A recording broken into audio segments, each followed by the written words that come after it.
हरि ओम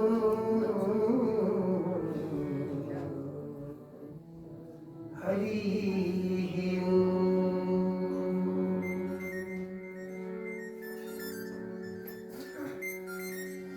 गुरुर्ब्रह्मा गुरुर्विष्णु गुरुर्देवो महेश्वर गुरुर् साक्षात् परं ब्रह्म तस्मै श्री गुरुवे नमः।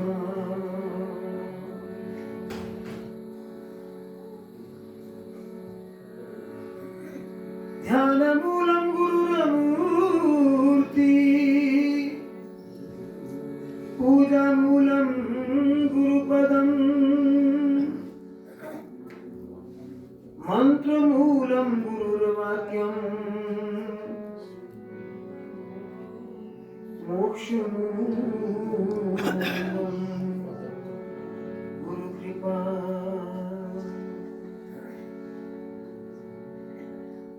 वक्रतुंड महाकाय सूर्यकोटि समप्रभ निर्विघ्नं कुरु मे देव सर्वकार्येषु सर्वदा। ओम गजाननं भूतगणादिसेवितं कपित्थजम्बूफलचारुभक्षणम् उमासुतं शोकविनाशकारकम् नमामि विघ्नेश्वरपादपङ्कजम्।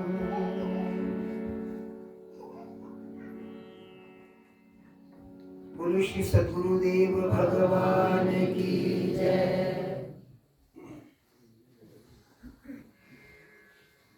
महर्षि के पतित पावन चरणारविंद में कोटि कोटि बार असंख्य बार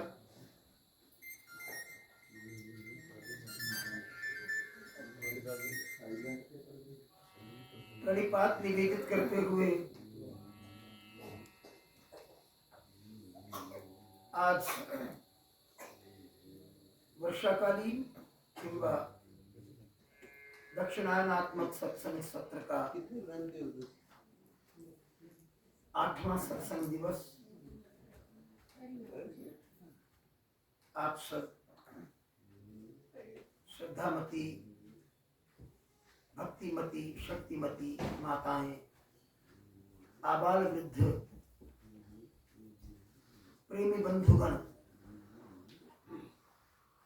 बड़े ही तत्पर भाव से जिज्ञासात्मक उत्कंठा लेके महर्षि के चरणों में उस प्रबोधन की प्रतीक्षा में रहते हैं जिसकी आज बहुत अनिवार्यता है, आवश्यकता है।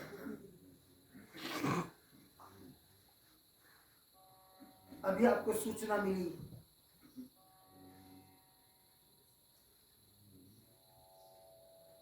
जिस विषय में कोई संभावना तक न थी,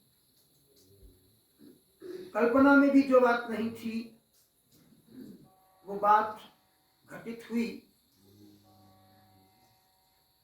एक बार भी सारा परिवेश परिवर्तित हो गया, बदल गया।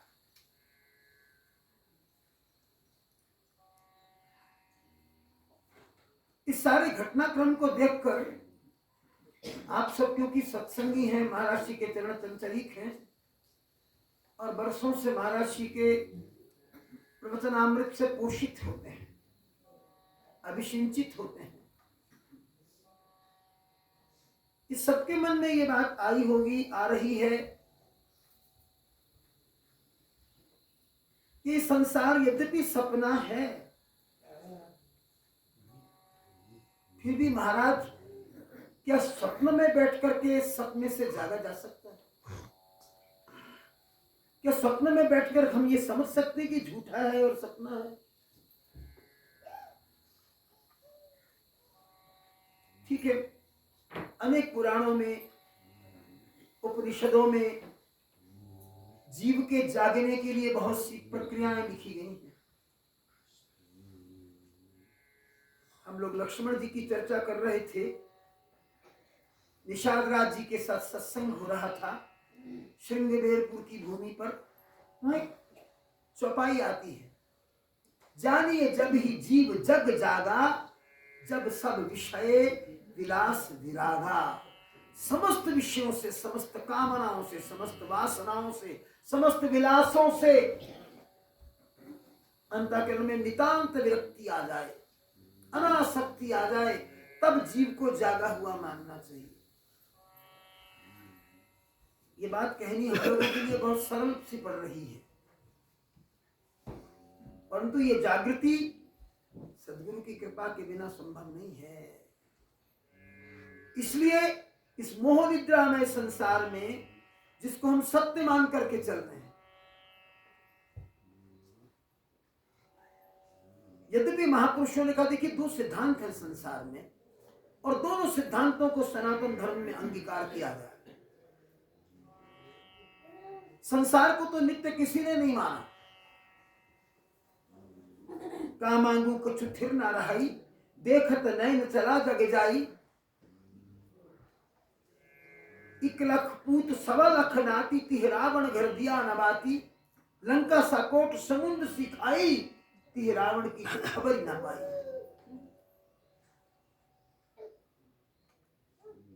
नित्य तो ये है नहीं।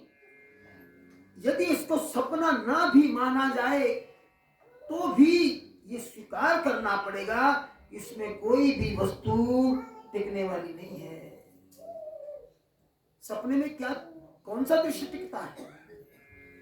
पल पल में दृश्य उभरते हैं, उभर कर चले जाते हैं, विलीन हो जाते हैं। ये दो ही प्रकार के सिद्धांत आते हैं।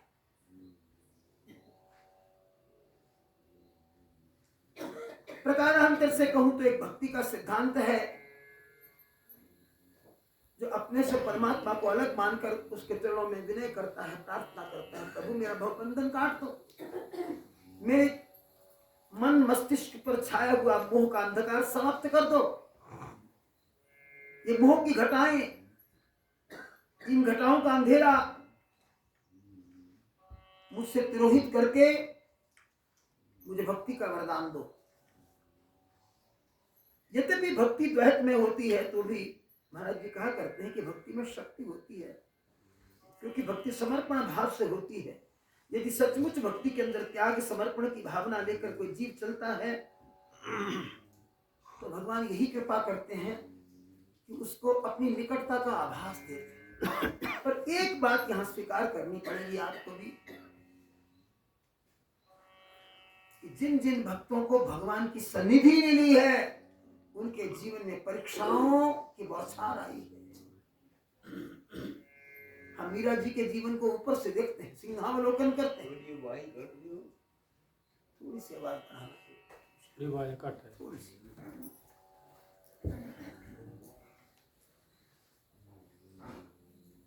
आज बहुत से लोग मीरा जी की चर्चाएं करते हैं, उनकी भाव भंगिमाओं का अनुसरण भी करते हैं।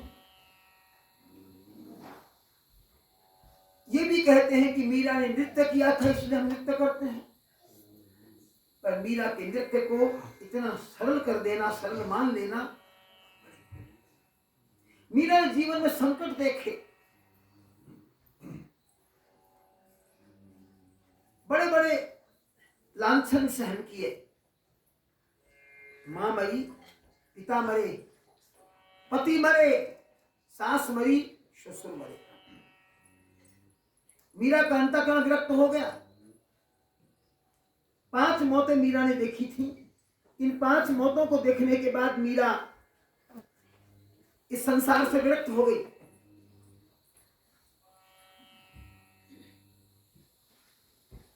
घर बार का त्याग करना आसान नहीं है।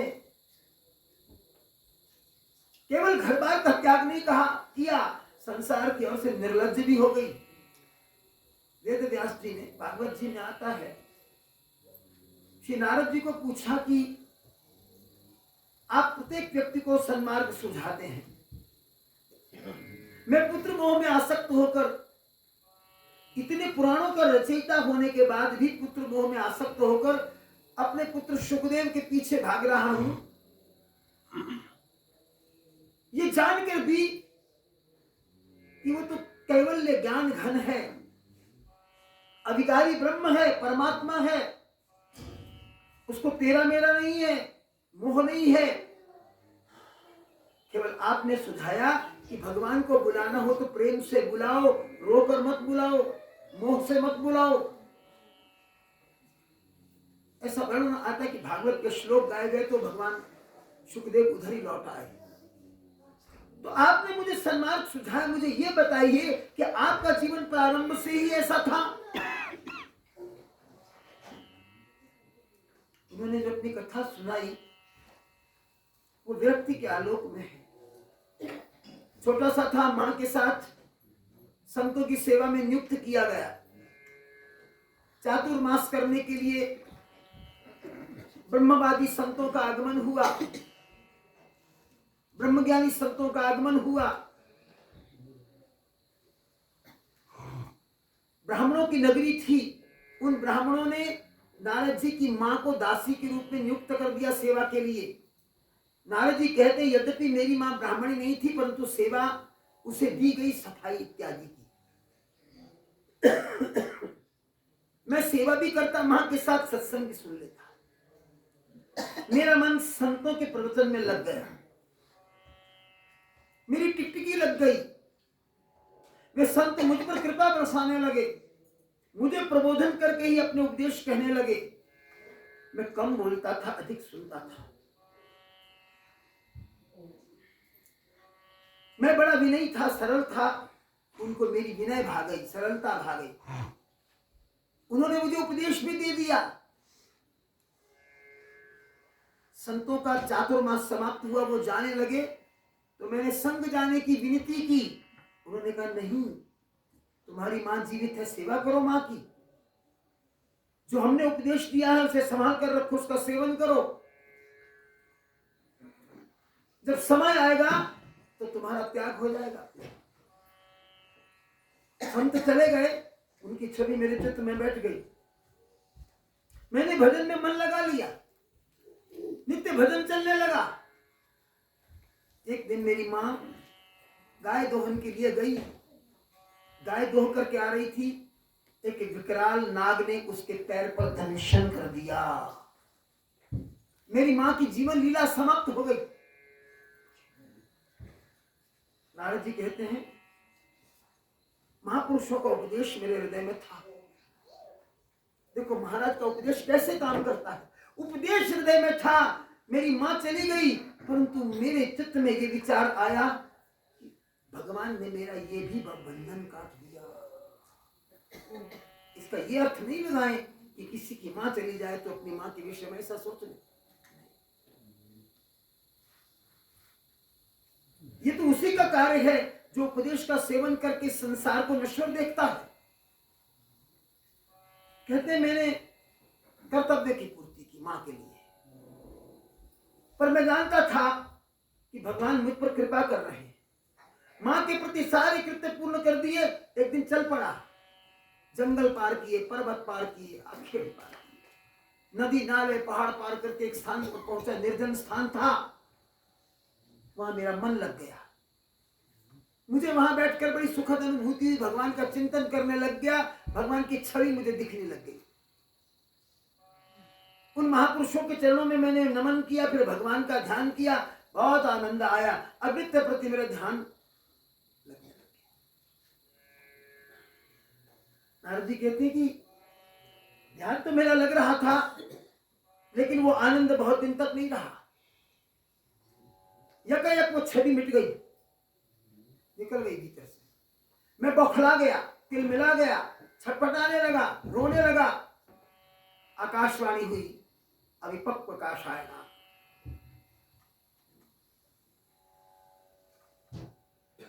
अभी जो संसार का रंग है ना, आसक्ति दोष पूरा छूटा नहीं है। ये तो केवल इसलिए दर्शन दिया गया कि तुम्हारा मन अब परमात्मा की ओर खींचने लग जाए। ये आश्वासनात्मक दर्शन है, पर अब तुम्हें साधन तब करना पड़ेगा।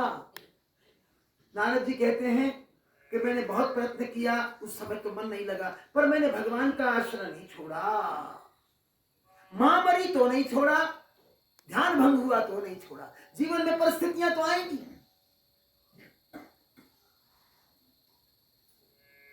इन परिस्थितियों में भी केवल आश्रय हैं तो सदगुरु हैं अथवा भगवान है। मैंने उन महापुरुषों के उपदेश को आश्रय बनाया, श्वास श्वास सुमिरन किया, तो कहते हैं एक दिन क्या हुआ, मौत का लावा आया, लावा माने बाज पक्षी, और उसने झपटा मारा। जैसे बिजली पेड़ पर गिरती है ना, पेड़ जलकर राख हो जाता है, मेरे जीवन की लीला समाप्त हो गई।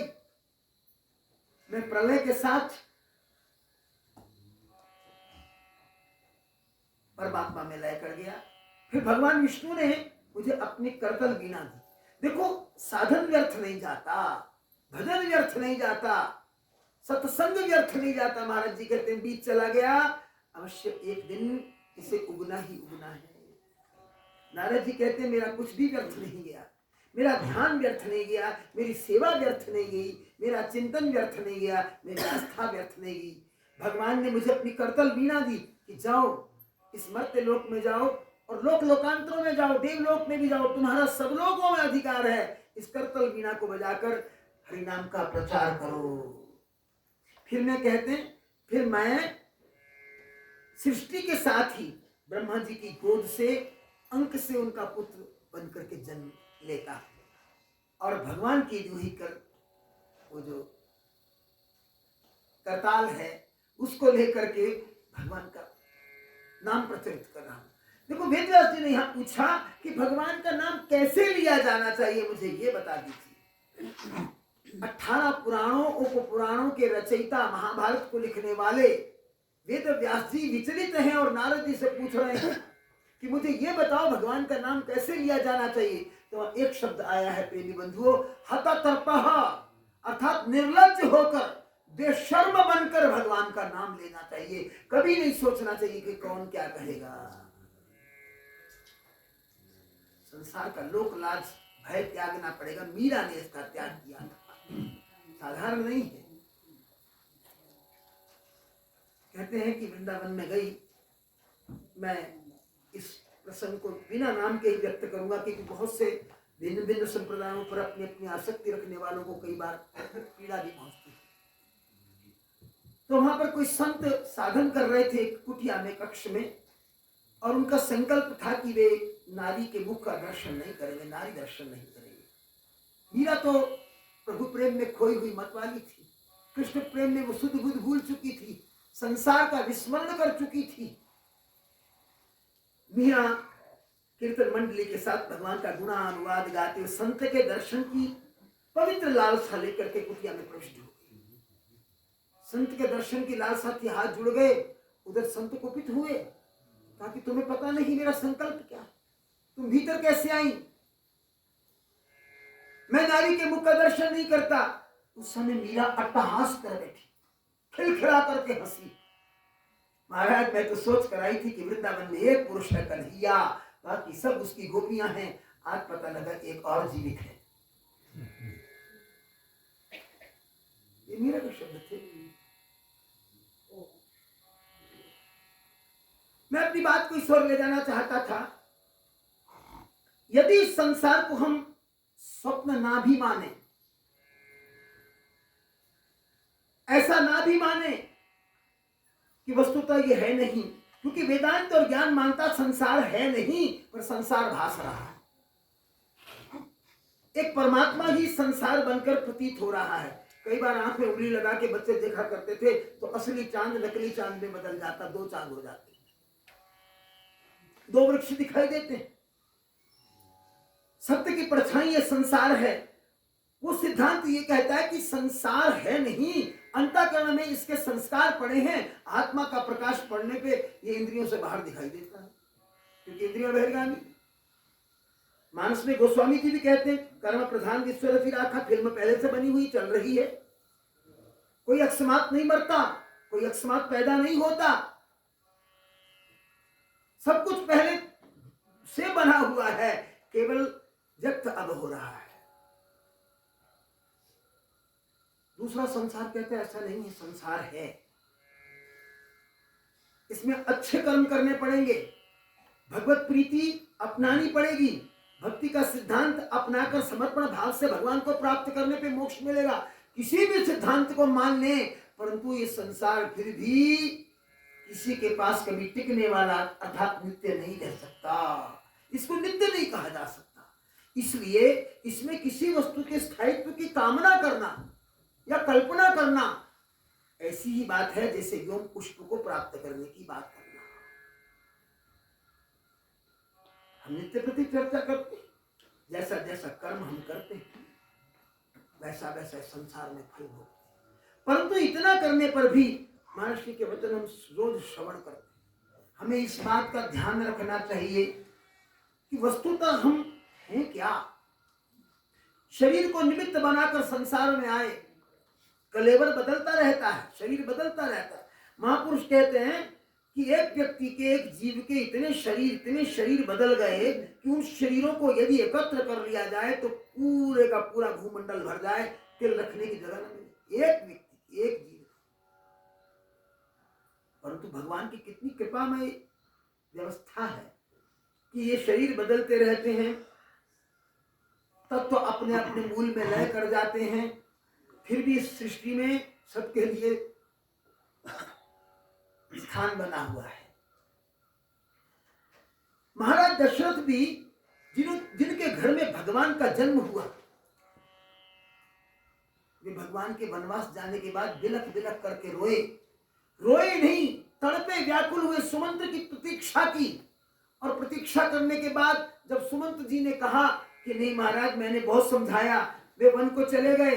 उन्होंने केवट की नाव पर बैठ करके वन का पथ अंगीकार कर लिया। तो उस समय कहते हैं कि दशरथ जी की दशा थी ना, वो इतनी भयंकर हो गई कि केवल राम का चिंतन रह गया। केवल राम का चिंतन करने वाले भी बिलख रहे हैं।